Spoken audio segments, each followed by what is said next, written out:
Bueno, muy buen día a todos. Bienvenidos al seminario correspondiente a tumor carcinoide pulmonar, seminario a cargo de los estudiantes de octavo semestre de medicina, este segundo periodo del 2020.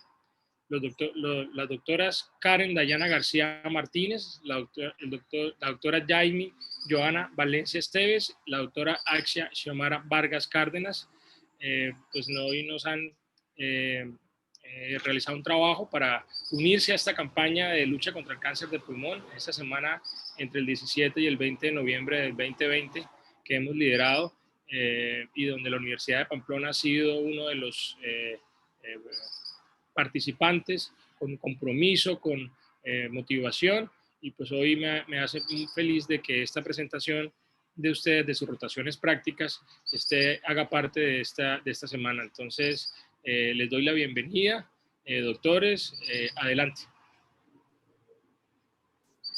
Buenos días, como mencionaba el doctor, el tema del seminario del día de hoy es tumor carcinoide pulmonar. Para empezar, lo definiremos como un grupo de neoplasias de carácter maligno que se localizan en el pulmón. Su característica principal es que tienen una diferenciación neuroendocrina.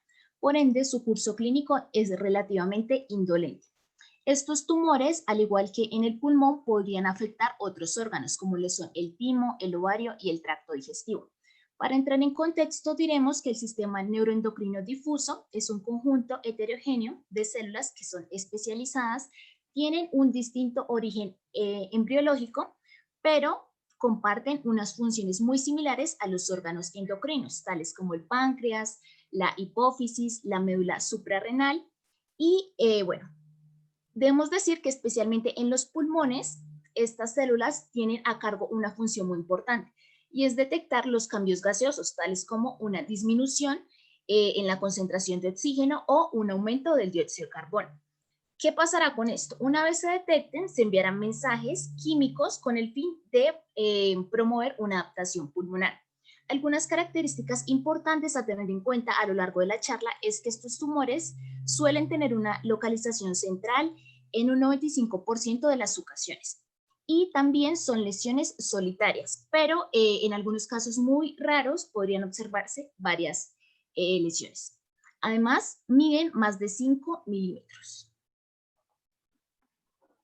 En cuanto a algunos datos epidemiológicos, tenemos que son tumores en realidad raros, porque su incidencia varía desde 0,2 a 2 casos por 100.000 habitantes al año. La prevalencia en los últimos 30 años ha aumentado, esto debido a una mayor conciencia de la patología, pero también al uso de lo que se conocen como tinciones especiales de inmunohistoquímica. Estos carcinoides prevalecen levemente más en las mujeres y en la raza blanca frente pues a otras razas. Ocurren por lo general en la cuarta a la sexta década de la vida y su edad media son los 45 años. Tenemos además que estos carcinoides son la neoplasia primaria más común tanto en niños como adolescentes. Y ya hablando un poco más específicamente de su clasificación, tenemos que el carcinoide típico es 10 veces más común que el carcinoide atípico. En cuanto a la etiología, es importante decir que los mecanismos para el desarrollo y la progresión de este tipo de tumores en realidad no se conoce del todo, pero sabemos que surgen de nuevo. Esto también es importante decir que anteriormente se creía que estos tumores carcinoides se derivaban de las células de la cresta neural. Sin embargo, ahora se conoce que tienen un origen endodérmico, esto proveniente de unas células madre que están localizadas en el epitelio bronquial y son conocidas como células de Kuczynski. También hay una teoría en la cual nos dice que existen ciertas lesiones precursoras. Esto, hablaremos de la hiperplasia de células neuroendocrinas. La importancia de esto es que proliferan y se confinan al epitelio bronquial o bronquiolar.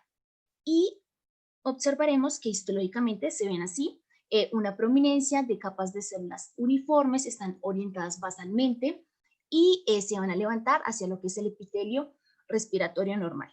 Cuando estas tiras de células ya se desprenden o se proyectan, podremos hablar de una hiperplasia de células neuroendocrinas pulmonares idiopáticas difusas. Y en esta imagen observamos ya propiamente el tumor carcinoide. Con relación a las toxinas tenemos que no hay una relación en realidad con el tabaquismo, a diferencia pues de otros tumores carcinoides, carcinomas en los cuales se sabe que se presentan con mayor frecuencia en fumadores. Para hablar de la clasificación, tengamos en cuenta que estos carcinoides típicos y atípicos, los cuales son el objeto de este seminario, pertenecen a un gran grupo. Se conoce como tumores neuroendocrinos, los cuales se dividen en 4, los 2 que les he mencionado, y también tenemos lo que se conocen como carcinoma de pulmón de células pequeñas y también el carcinoma neuroendocrino de células grandes. En otra literatura conocemos a estos tumores neuroendocrinos como grado 1, 2 y 3. El 3 abarca los 2 últimos que les mencioné, es decir, de células pequeñas y grandes. Esta clasificación se basa en el recuento mitótico y la necrosis.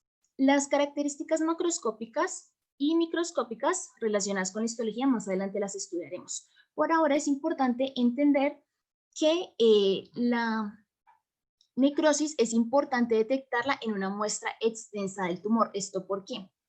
La necrosis de estos tumores carcinoides se localiza en parches focalizados en lugar de una gran necrosis tumoral central.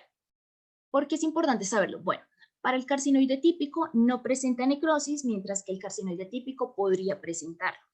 Con la mitosis tenemos que la actividad mitótica en un tumor carcinoide siempre debe evaluarse de manera cuidadosa. Cuando estamos hablando de que se observan 2 mitosis en 2 milímetros cuadrados, esto en 10 campos de potencia, estaremos hablando de un carcinoide típico. Mientras que si se presentan de 2 a 9 mitosis en 2 milímetros, esto en 10 campos de potencia, estaremos hablando ya de un carcinoide atípico. Algo también importante y es que el sistema de clasificación puede incluir lo que observamos como Ki67. Esto es importante para la inmunoreactividad. ¿Qué papel podría desempeñar? Bueno, puede ser importante para la predicción del pronóstico cuando se toma el carcinoma pulmonar. Usualmente, cuando estamos hablando de un carcinoide típico, esta será menos del 5%. Ya cuando estamos hablando del 5%, pero menos del 20%, nos estamos refiriendo a un carcinoide atípico. Y para hablar propiamente del carcinoide típico, tenemos que decir que este representa del 1 al 2% de todos los tumores de pulmón. Mide al menos 0,5 centímetros, no presenta necrosis como les mencionaba, y la mitosis puede alcanzar pueden ser observadas 2 veces. También debemos decir que no hay una relación con el tabaquismo y tiene cierta predilección por un gran grupo de edad, pero especialmente lo que hablamos de mediana edad. También se dice que este carcinoide típico se asocia con el síndrome de neoplasia endocrina múltiple tipo 1, es decir, MEN1, y algunos pacientes pueden presentar neumonías recurrentes, esto debido a una obstrucción bronquial. Otro gran grupo es asintomático y un subconjunto muy pequeño, el 5%, puede presentar síndromes paraneoplásicos como el síndrome carcinoide o el síndrome de Cushing. Genéticamente, este subconjunto de carcinoide típico alberga mutaciones recurrentes de MEN1, como les mencionaba, pero también otros reguladores de la cromatina. Macroscópicamente observamos el carcinoide típico como un nódulo bien circunscrito, redondo o polipoide que se localiza cerca de las vías respiratorias. Esto lo hace susceptible a un muestreo endobronquial.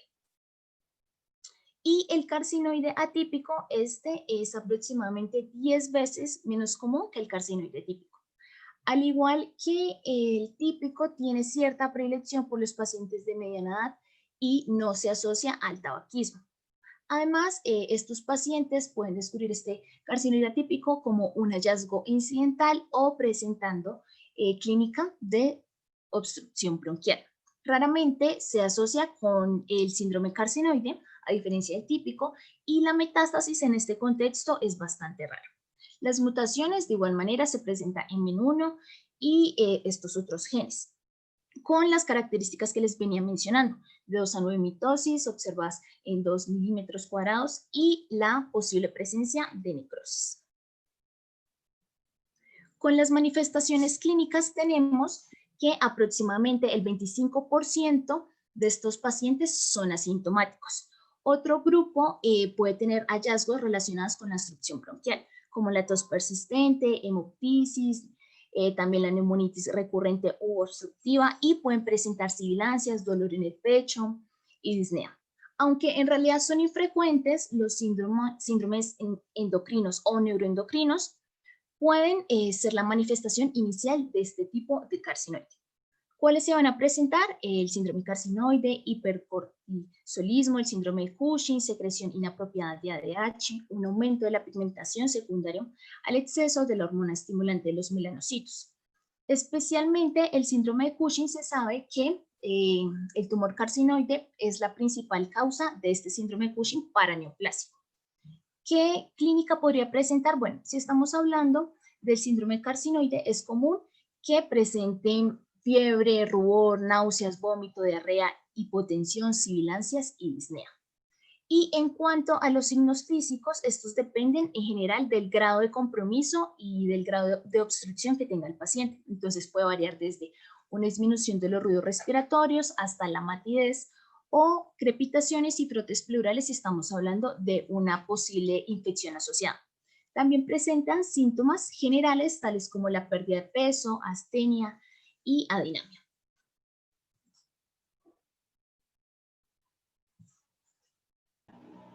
Bueno, continuando con el diagnóstico, la gran mayoría de estos pacientes son pacientes asintomáticos y pues su diagnóstico ocurre de manera incidental. Por lo tanto, se considera que para una evaluación de estos pacientes con sospecha de carcinoide pulmonar se debe tener evaluación bioquímica, imágenes diagnósticas y evaluación patológica.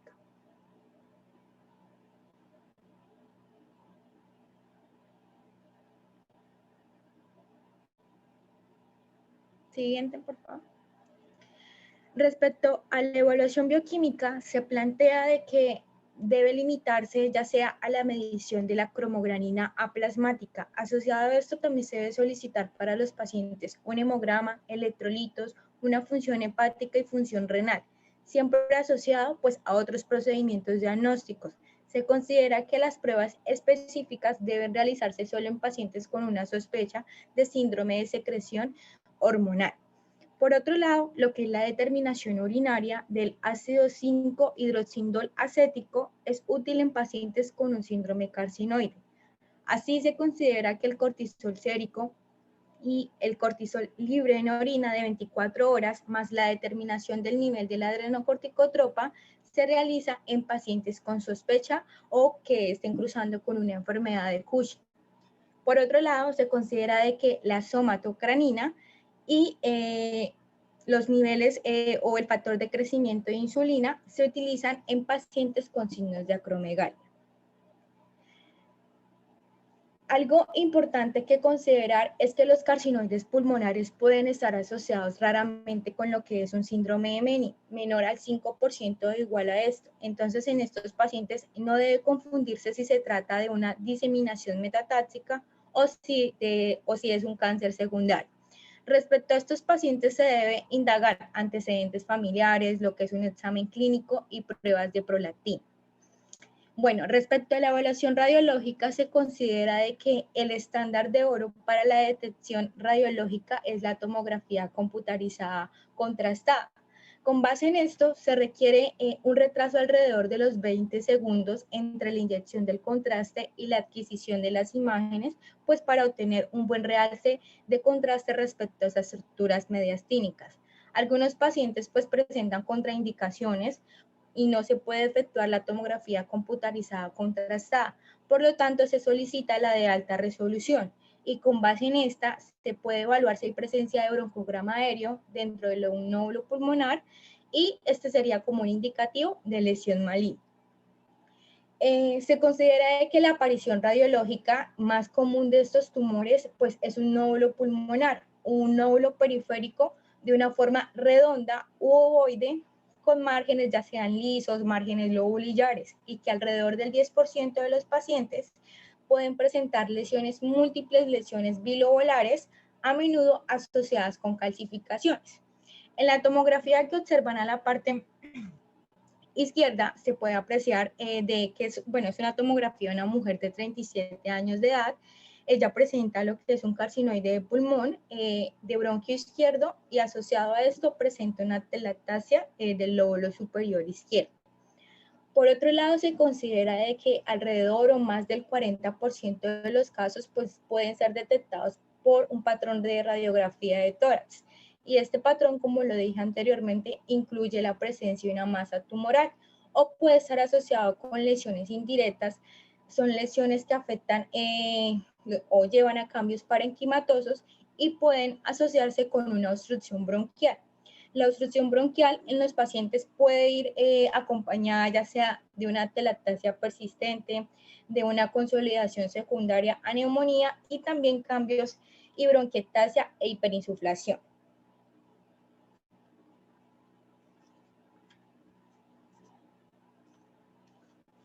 Bueno, respecto a estos patrones de radiografía, de derecha a izquierda, se plantea de que hay un patrón de radiografía postero anterior, que es de una mujer de alrededor de 37 años, que también pues está asociado con un carcinoide pulmonar de bronquio izquierdo y atelectasia pulmonar del lóbulo superior izquierdo. El patrón de radiografía que ven lateral es de la misma mujer que se aprecia con atelectasia, y el otro patrón es un patrón postero anterior de una mujer alrededor de 40 años, una mujer asintomática, que también presenta carcinoide de pulmón con afección del lóbulo inferior derecho.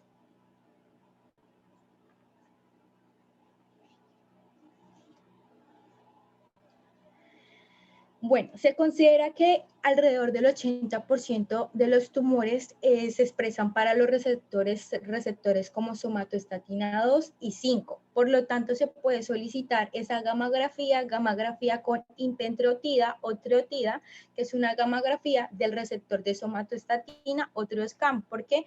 Se puede utilizar porque maneja una sensibilidad y una especificidad respectivamente pues alta. Se considera de que se ha utilizado técnicas de imágenes combinadas como la tomografía por emisión de positrones, y aprovecha el hecho de que la PET puede evaluar lo que es mayor actividad o mayor tasa metabólica en la célula maligna que la que se pueda apreciar en una célula sana.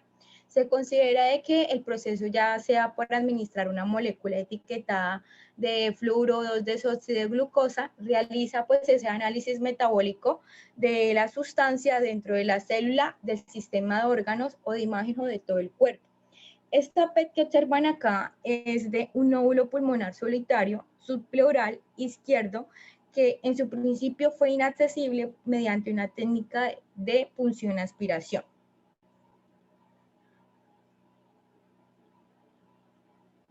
Bueno, por otro lado tenemos una estadificación. ¿Y cuál es el objetivo de esta? Pues esta lleva a cabo el estadiaje de los diferentes tumores enfocados ya sea para el manejo clínico, para la decisión terapéutica, ya sea primaria o adyuvante. Por otro lado, una evaluación tras tratamiento o pronóstico. Esta estadificación evalúa como 3 parámetros: el tumor primario, lo que son los linfonodos regionales y la metástasis a distancia. Entonces, se considera que respecto al tumor primario, ya sea TX, está asociado con un tumor no evaluable, y si es T4B, está asociado con un tumor que invade o se adhiere a órganos o estructuras adyacentes. Respecto a los linfonodos regionales, ya sea por NX, es que no se puede determinar, y N2B, que tiene un compromiso de 7 o más linfonodos. Y respecto si presenta metástasis a distancia, ya sea M0, que es sin metástasis a distancia, y M1B, que afecte a más de un órgano o un sitio. Bueno, como se ha venido mencionando, es importante indagar respecto a esta evaluación patológica. En la evaluación patológica, pues estos tumores son conocidos por la diversidad histológica que presenten. Ya va desde sus patrones de crecimiento, que incluyen nidos sólidos como un estroma intermedio, organoide, o ya sea un patrón trabecular o en forma de cinta. Como observan, ese patrón en forma de cinta o trabecular esa imagen que ven ahí son células tumorales que crecen en forma de fila o en un patrón de cinta y se pueden apreciar con un aumento original de 100x. Por otro lado está este patrón oncocítico. Este es un citoplasma abundante que cambia ligeramente de eosinófilo a basófilo. Está el patrón de Rosetta. Por otro lado, se considera que son células tumorales que forman pequeños grupos alrededor de un espacio central con un núcleo ubicado pues periféricamente. Está otro patrón que es el de las células alargadas o puede apreciarse de que se forman o llevan a cabo un uso que pueden formar haces vagos.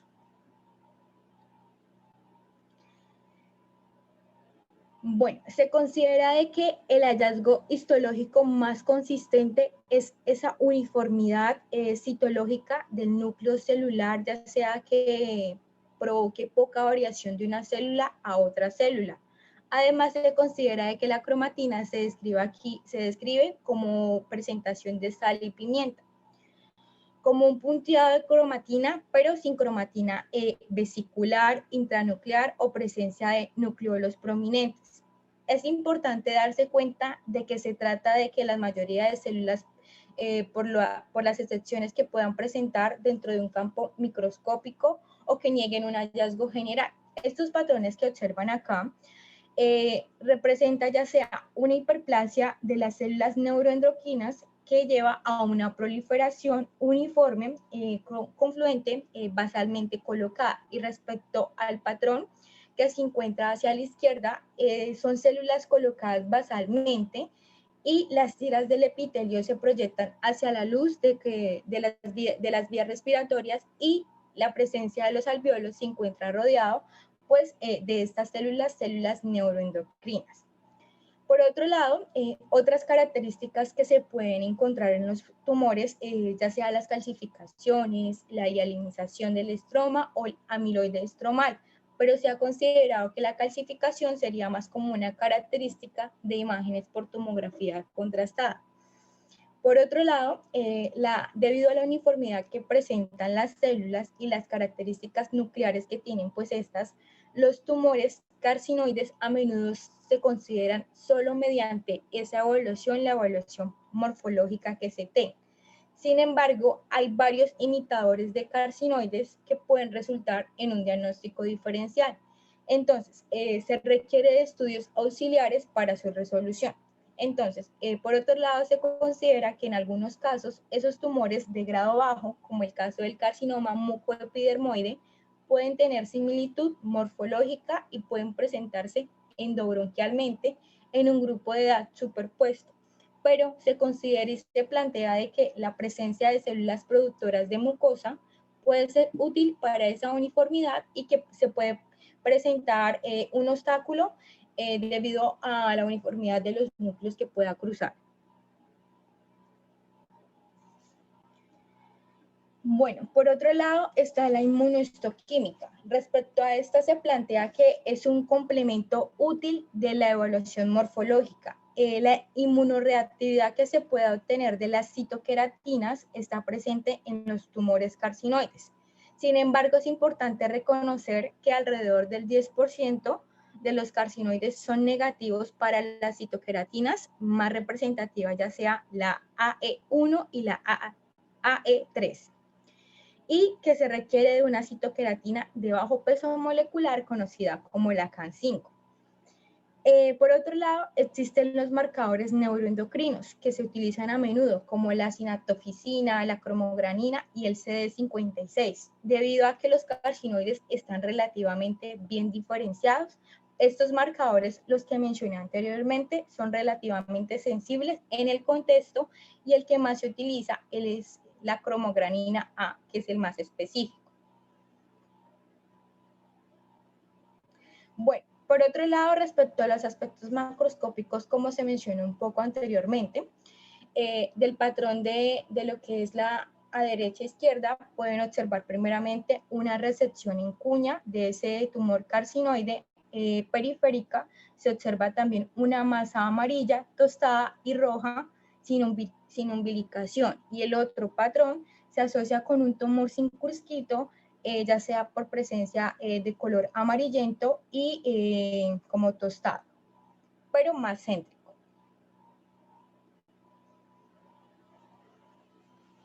Finalmente, se considera que respecto a los procedimientos diagnósticos se puede optar ya sea por una broncoscopía, por una biopsia transbronquial con aguja fina o una transtorácica con aguja. Respecto a la broncoscopía, se considera que alrededor del 75% de estos carcinoides pulmonares son visibles por este método y que está indicada en todas las formas centrales y también permite pues, llevar a cabo una biopsia. Se considera en pacientes con alto riesgo de hemorragias, lo más aconsejable o lo preferible para estos pacientes es la broncoscopía rígida para tener pues muestras de biopsia como para realizar un procedimiento de ablación.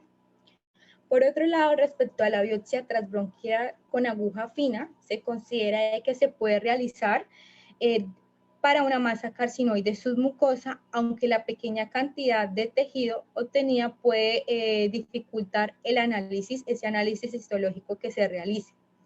Se considera que tanto los tumores carcinoides típicos como los atípicos, pues ellos comparten unas características histológicas con el carcinoma, ese carcinoma de células pequeñas de pulmón, y que se puede mostrar inadecuadamente pues un análisis respecto a los cortes cuando son congelados, pero ahí intervienen esas técnicas de hematocilina y OSI. Bueno, en cuanto al tratamiento, la extirpación quirúrgica es el tratamiento de elección para los tumores carcinoides pulmonares y el objetivo de este es extirpar el tumor y preservar la mayor cantidad posible de tejido pulmonar. Este abordaje quirúrgico depende del tamaño, la ubicación y el tipo de tejido. En cuanto a la cirugía para la enfermedad localizada, tenemos la resección anatómica completa junto con la disección ganglionar sistémica. Este va dirigido para los pacientes con tumores pulmonares periféricos y la extensión quirúrgica de elección es la resección anatómica completa, ya sea una lobectomía y segmentectomía. El alcance del tratamiento de los ganglios linfáticos implica un mínimo de 6 nodos de estaciones, 3 de los cuales deben ser mediastínicos, incluida la estación subcarinal. Ya en pacientes con función pulmonar limitada, la práctica de una resección de segmento estándar logra mejorar resultados que una resección amplia en cuña. Para lo que es el carcinoide atípico periférico, se realiza una resección sublobar limitada, donde puede haber una mayor probabilidad de recurrencia local posoperatoria. La cirugía conservadora y junto con la disección ganglionar sistémica, esta va dirigida más que todo para pacientes con tumores de las vías respiratorias centrales. Esto es debido al bajo potencial maligno y de recurrencia, y cuando sea posible, en la mayoría de los casos, se debe realizar una resección con manguito bronquial, es decir, que no se extraiga tejido pulmonar, o una lobectomía de manguito en lugar de una neumonectomía. Se debe realizar disección ganglionar sistémica, ya que las metástasis ganglionarias pueden estar presentes hasta en un 25% de los casos en los carcinoides típicos y más del 50% en los atípicos.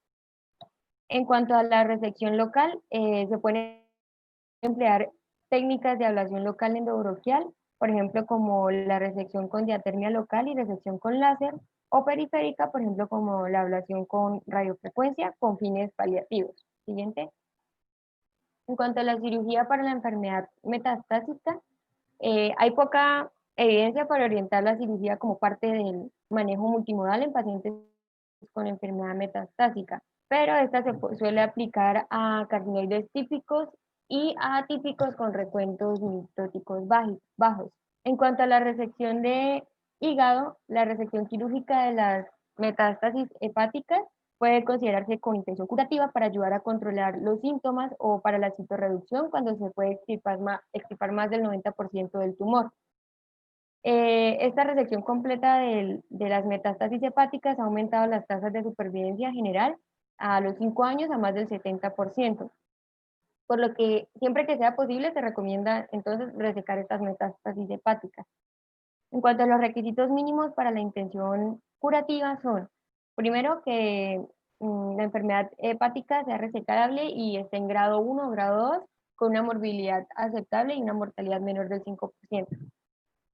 Segundo, una ausencia de insuficiencia cardíaca derecha, una ausencia de ganglios linfáticos irresecables y metástasis extraabdominales, y la ausencia de carcinomatosis peritoneal difusa o irresecable.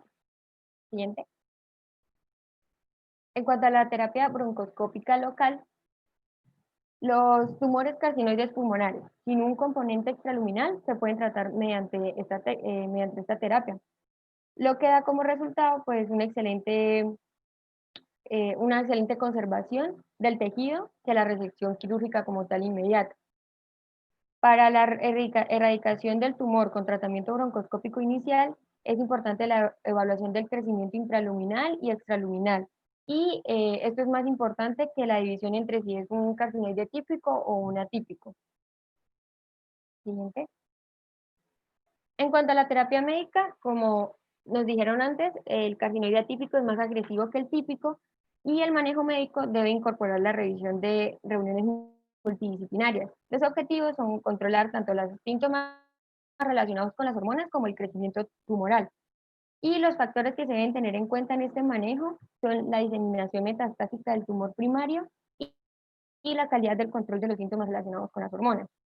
En cuanto a la terapia médica dirigida al control de la secreción hormonal, los síntomas relacionados con la secreción hormonal están presentes hasta en un 30% de los carcinoides pulmonares avanzados. En cuanto al síndrome carcinoide, es el síndrome más frecuente que se puede presentar en los carcinoides pulmonares y los análogos de la somatostatina constituyen el estándar de oro para el control de estos síntomas. Los síntomas del síndrome... No, Karen, deja eso. Los síntomas del síndrome de Cushing se observan en el 1 al 2% de los pacientes con carcinoides pulmonares y pueden ser el motivo inicial para buscar atención médica. Este puede tratarse con agentes comúnmente disponibles como ketoconazol, metilapona, todimato o mifepristona. El ketoconazol se puede administrar una dosis diaria de 600 a 300 miligramos y es el más popular y eficaz. Siguiente.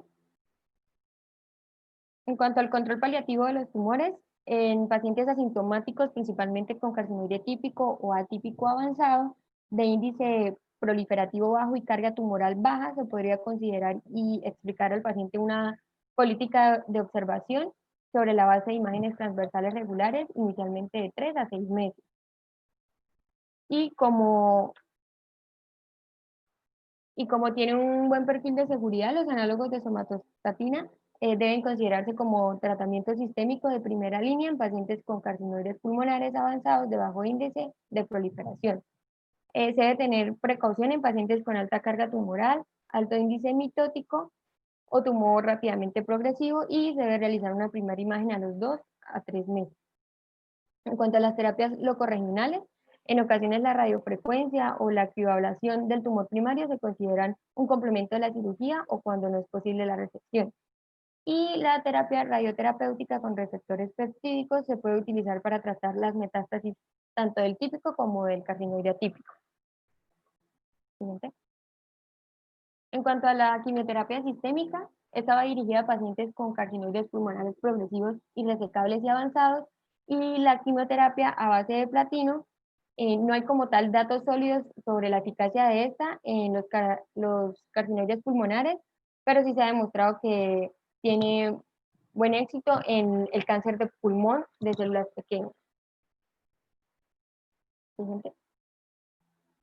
Continuando con la terapia médica, otros agentes que se han podido incluir al tratamiento de estos pacientes, tenemos lo que es la temozolomida y everolimus, que estos en diferentes estudios han demostrado que pueden ayudar en el crecimiento y la proliferación celular de estos tumores y que son una buena opción de terapia tras el fracaso de otros tratamientos en los carcinoides típicos y atípicos. En cuanto a los agentes antiangiogénicos y los inhibidores de erlotinib, su uso en los carcinoides pulmonares sigue siendo incierto y continúa en estudio y aún no se ha demostrado como tal su eficacia. Siguiente. En cuanto al pronóstico, entonces, como ya habían explicado ante el carcinoide típico, tiene una supervivencia general a 5 años superior al 90% y en un subconjunto de pacientes el 10% muestra metástasis, más comúnmente nodal. Las opciones de tratamiento para el carcinoide típico y resecable o metastásico incluyen lo que es análogos de somatostatina, inhibidores de mTOR como everolimus y la terapia con radionúclidos receptores de péptidos. A diferencia del carcinoide atípico, estos tienen la misma opción de tratamiento, pero en el carcinoide atípico está aceptado el uso de la quimioterapia y se observa una eficacia en esto.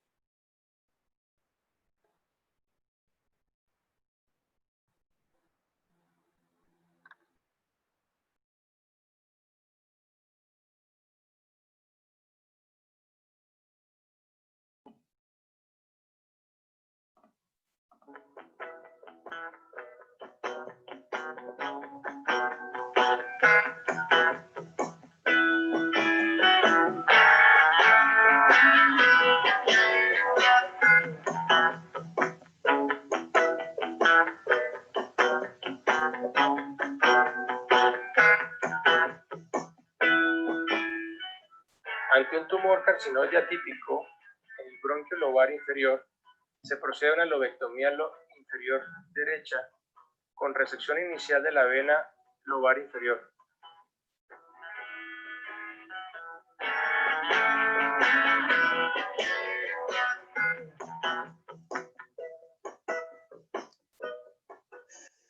La arteria pulmonar interlobar, en toda su extensión, con identificación de la rama del lóbulo medio y acá la ascendencia posterior en este lugar. Vamos a completar la cintura mayor para dejar por último el bronquio. Ahí está bien, Raúl. Dame la foto, ¿no? La mía. Quería como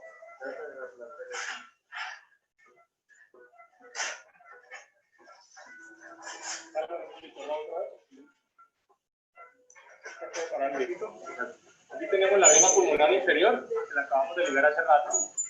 Acá. Aquí está la vena pulmonar inferior. Aquí vamos arriba. Aquí está la ligadura de la arteria pulmonar interlobar, dejando la ascendente posterior y la del lóbulo medio. Y tenemos en este momento disecado el lirio con solo el bronquio hacia el lóbulo inferior para completar la lobectomía. Listo. No se me...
La ven aquí, la arteria, ¿no? Y la lesión está acá, aquí se siente.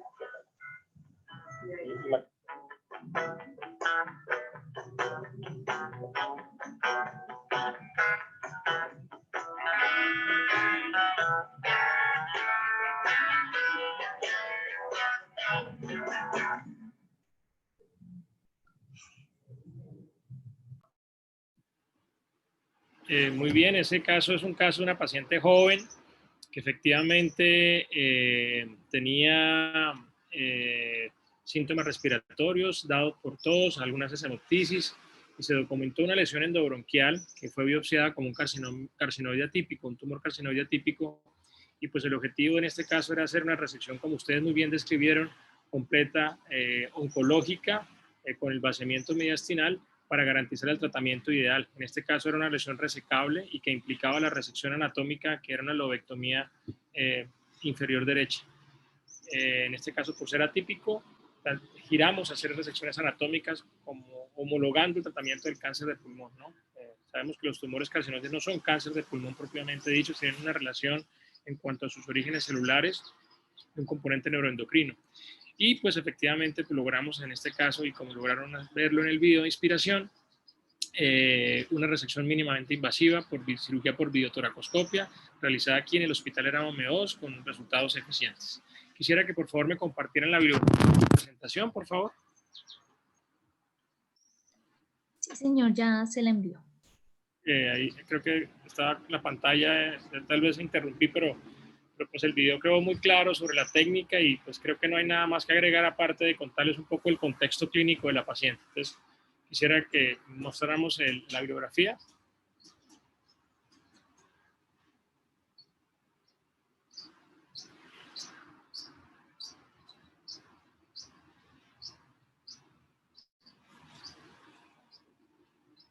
Perfecto. Perfecto. Bueno, doctores, no, pues primero quiero felicitarlos. Me gustó mucho la presentación. Creo que la revisión de los tumores carcinoides, siendo unos tumores poco frecuentes, lo estamos viendo. Nosotros aquí en Cúcuta y en la región vemos pacientes con esas lesiones muy centrales, muy bronquiales. Siempre tenemos la posibilidad de considerar que se puede hacer una resección local, pero antes de considerarse la resección local de bordes limpios, pues uno tendría que diferenciar si está ante un carcinoide típico o atípico. Y pues efectivamente cuando son atípicos preferimos darles unas resecciones mayores como se hacen en el cáncer de pulmón, y si es atípico se podría considerar la posibilidad de resecciones endobronquiales o si no es posible las resecciones anatómicas o segmentarias dependiendo de la necesidad. Muy bien, felicitaciones. No sé si alguien tenga alguna pregunta, alguna inquietud.